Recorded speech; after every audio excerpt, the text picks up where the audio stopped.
Welcome back to our vlog. Today's video guys, part 2 po ito ng ating how to cook empanada.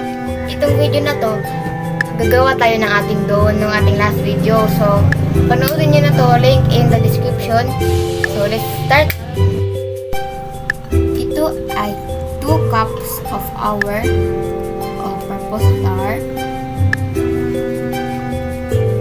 2 tablespoons of egg yolks,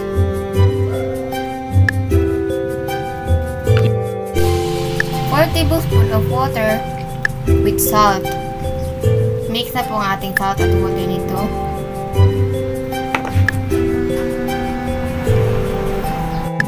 One tablespoon of brown sugar.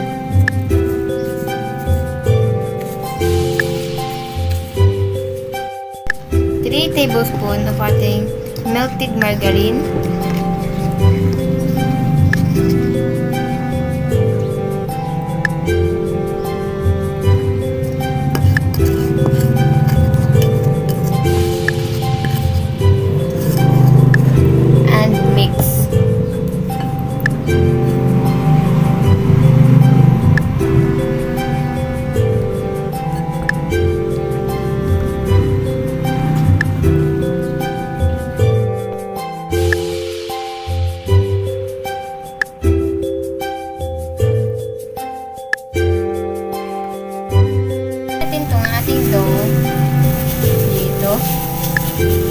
But first, lagyan natin ng halis na guys, or all-purpose flour.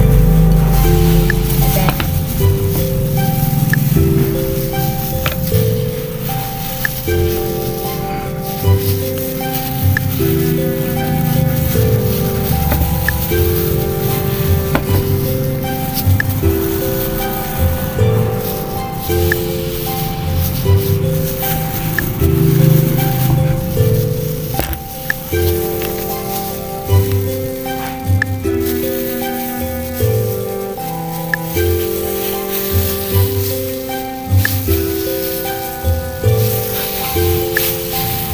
well lang hanggang sa form ito na